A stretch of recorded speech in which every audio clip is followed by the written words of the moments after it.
kuba umuntu yakora imibonano mpuzabitsina ndetse n'ingingo ijyanye n'imihangayiko ni ibintu bifite aho bihuriye cyane. Abantu benshi muri twe mu buryo badatekerezaho bazi neza nta gushidikanya ko iyo bari mu cyumweru kirimo imihangayiko myinshi stress, akenshi ubushake bwo gukora imibonano bukunze kwiyongera.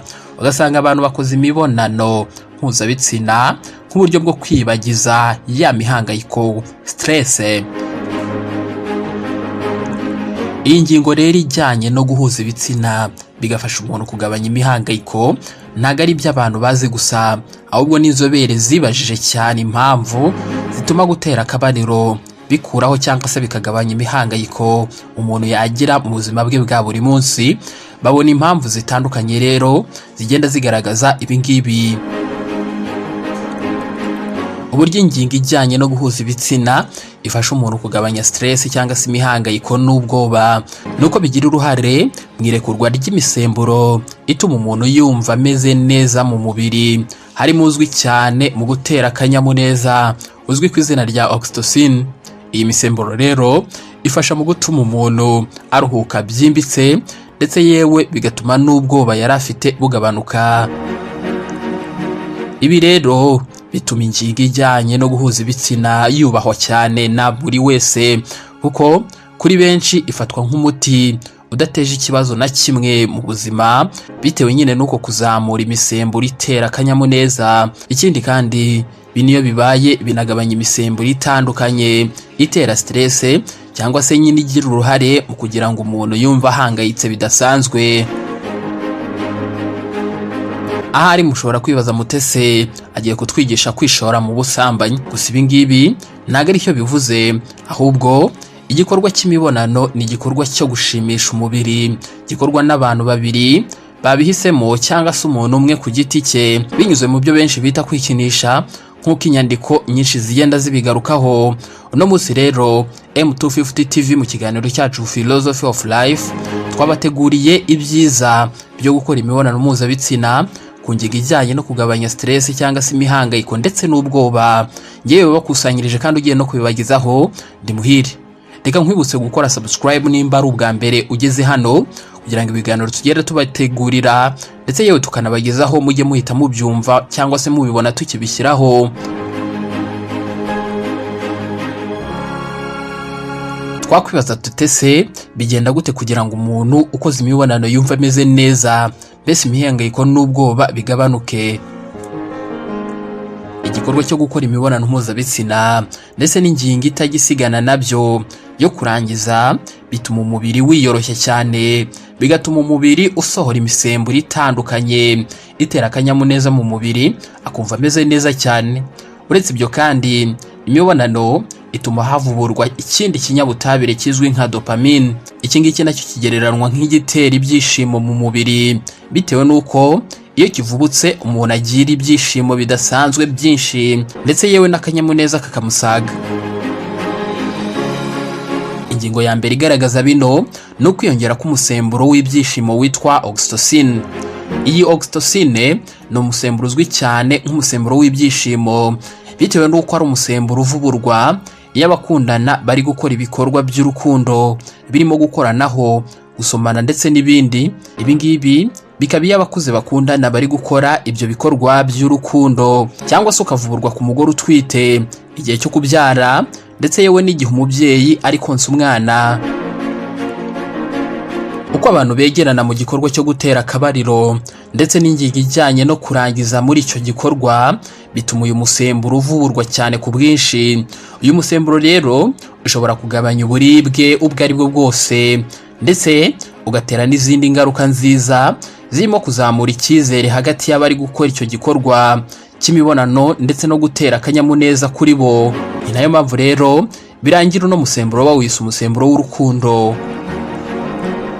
Ingingo ya kabiri ni ingingo ijyanye no kongera umusemburo ugabanya uburibwe uzwi nka endorphine. Endorphine ni ikinyabutabire kidasanzwe gishinzwe guhanahana amakuru, ariko nanone kikaba kivuburwa mu gihe cyo gutera akabariro ndetse no mu kindi gihe nk'iyo umuntu ari kwiruka, kikagira rero uruhare mu kugabanya uburibwe umuntu aba afite. Kimwe rero na wa musemburo uzwi nka oxytocin, endorphine nayo igabanya imihangayiko ndetse igatera n'akanyamuneza. Ingingo ya gatatu ni ukugabanya umusemburo utera guhangayika, umusemburo uzwi nka cortisol. Uretse kuba imibonano ituma habaho ivurwa ry'imisemburo igiye itandukanye myiza itera akanyamuneza mu mubiri, imibonano kandi yagaragaweho ko ituma ikigero cy'imisemburo itera imihangayiko, mbese imisemburo itera stress igabanuka. Harimo imisemburo nka adrenaline ndetse n'umusemburo uzwi cyane nka cortisol. Iyi rero ikaba izwi nk'imisemburo ya stress.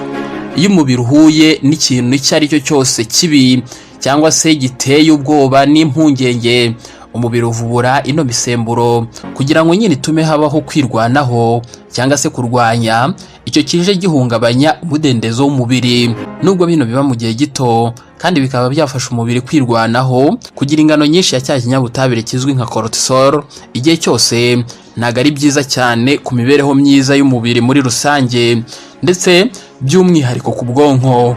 Gukora rero imibonano mpuzabitsina byagaragaye ko ari uburyo bumwe bushobora gutuma imihangayiko ishira binyuze mu kugabanya ikigero cy'umusemburo utera imihangayiko stress. Ubushakashatsi bwifashishije uburyo bwo kureba uko umutima w'abagore ndetse n'ikigero cya cortisol, mbese wa musemburo wa stress. Ubushakashatsi bwifashishije uburyo bwo kureba uko umutima w'abagore utera ndetse n'ikigero cya cortisol, mbese wa musemburo wa stress, kugira ngo barebe uko imihangayiko iba imeze muri bo mu gihe bakoze imibonano n'abagabo babo. Basanze bagaragaza imihangayiko mikeya cyane nyuma yo gutera akabariro n'abagabo babo. Uretse ko kugira amarangamutima umuntu bidahagije ubwabyo, kuba byatera iyi ngaruka nziza yo kugabanya imihangayiko. Ubu bushakashatsi bwarangiye rero bwemeje ko gukora imibonano mpuzabitsina mu gihe hari ibihangayikishije cyane cyangwa se biteye ubwoba bituma ikigero cyo guhangayika kigabanuka. Ibi rero bikaba ari ibintu byiza cyane ku buzima bw'umuntu cyangwa se bw'abantu bakoze iyi mibonano. Hari ibyiza bitandatu byo gukora imibonano ku buzima bwa muntu. Ubundi akamaro ka mbere no gutuma umubiri umera neza mu buryo bw'imvamutima. Imibonano ikora nk'umufasha w'umubiri, utuma umubiri ugira imbaraga n'ubushobozi bwo kubaho neza ndetse no gukora ibintu mu buryo bwiza. Ituma umuntu agabanya ibitekerezo bimuca intege. Ibi rero iyo bimaze kuba ku muntu wakoze imibonano, bituma agira akanyamuneza ako kanya ndetse na nyuma yaho. Urugero, ubushakashatsi bwakozwe ku bashakanye bwagaragaje ko gukora imibonano mpuzabitsina bifite aho bihuriye n'umusaruro mwiza ku kazi mu minsi ikurikira ikorwa ry'icyo gikorwa. Byanagaragaye ko kandi ikorwa ry'imibonano mpuzabitsina hagati y'abashakanye ryagabanyije amakimbirane yo mu rugo ndetse no ku kazi. Ibi rero ni ibintu byo kumenya ku muntu ujya agira amakimbirane mu buzima bwe bwa buri munsi bwo mu rugo cyangwa se ku kazi, kuko birafasha. Bitewe n'uko imibonano itera akanyamuneza, ushobora kwibaza nimba ifasha no gukuraho cyangwa se kugabanya ibimenyetso by'agahinda gakabije. Uretse ko isano iri hagati y'agahinda gakabije no gukora imibonano mpuzabitsina igoye cyane kuyimenya, bitewe n'uko ibimenyetso by'agahinda gakabije ndetse n'imiti igabanya aka gahinda gakabije nyine byagiye bigaragara ko bigabanya ubushake bwo gukora imibonano mpuzabitsina. Ku ngingo ijyanye no gukora imibonano mpuzabitsina ndetse n'agahinda gakabije yewe ndetse n'ubwoba, twavuga ko hagikenewe ubushakashatsi bwinshi. Icyakora hari ubushakashatsi bwakozwe mu 2021 bwagaragaje ko abubatse bakoraga imibonano mpuzabitsina kenshi mu gihe cya COVID-19 bagaragaje ikigero gikeya cyane cyo kugira agahinda gakabije ndetse n'ubwoba byari biri kuzahaza abantu muri kiriya gihe muri rusange. Akandi kamaro nuko imibonano ituma ubwonko bukora neza.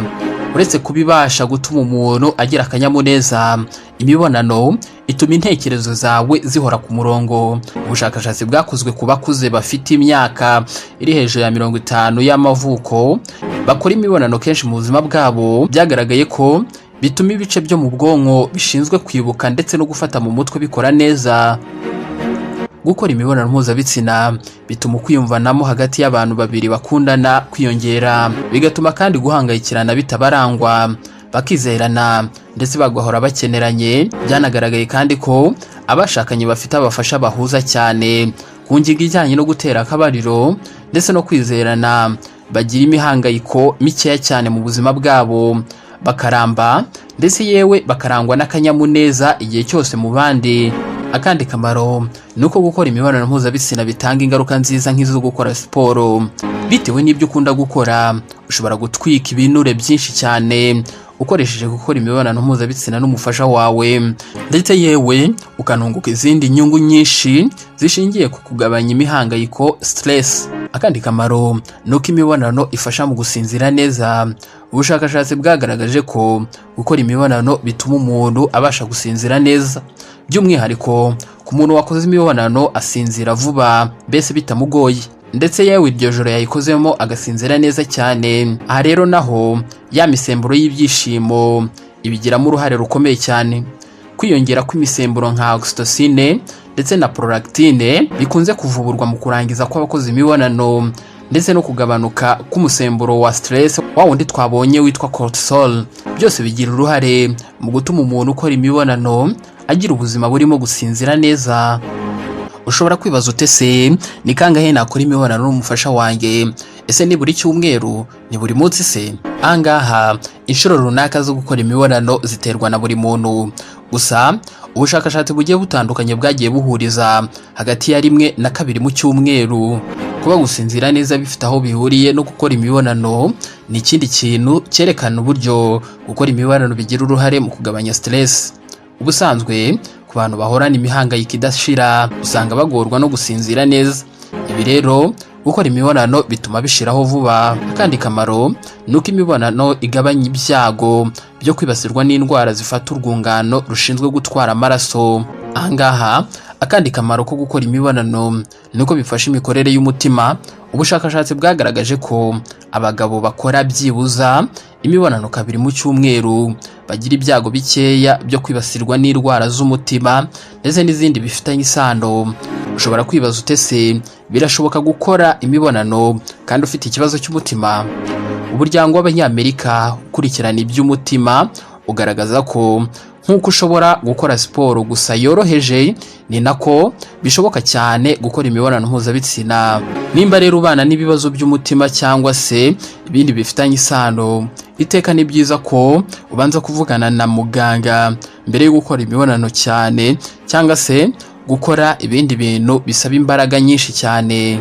Ndimo ngana ku musozo. Uko biri kose ntago bitangaje kuba wumvise ko gukora imibonano ari byiza cyane ndetse umubiri wawe bikeneye, bitewe nuko bigabanya ibibazo bitandukanye umubiri ushobora kugira. Gusa bikeye uzi ku mpamvu bikora cyangwa se nyine uko ukwiye kubikora, ni inzitizi zatuma ukora cyangwa se ntukora imibonano.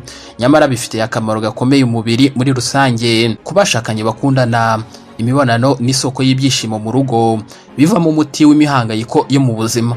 Kubatarashakana nabo igiye gutegereza byanze, ni ngombwa gukoresha ubwirinzi burimo agakingirizo, kubera ko iyo bititondewe byatera ibindi bibazo biruta ibyiza bitanga ku mubiri, binyuze mu guhanahana izindi ndwara zandurira mu mibonano mpuzabitsina, cyangwa se hakabaho no gusama bitateguwe, bigatuma hashobora kuvuka umwana uzahura n'ibibazo by'imibereho. Ese ufite urugo, ubana n'imihangayiko se yarakuzahaje mu rugo n'ibindi bibazo? Ni ngombwa ko wibuka ko ufite igisubizo hafi yawe. Kora imibonano n'umugore cyangwa se umugabo wawe ukunda, biragufasha. Urabona se biri kwanga byose, twandikire cyangwa se tuvugishe, tuguze n'inzobere zigufashe, kubera ko ntago uri wenyine. Ngayo nguko rero ku kiganiro cy'uyu munsi cyareberaga hamwe uko imibonano igabanya stress ndetse n'ubwoba. Kora subscribe niba utarayikora, ndetse udufashe no gusangiza abandi kugira ngo bigere kuri benshi kandi dukomeze kwaguka.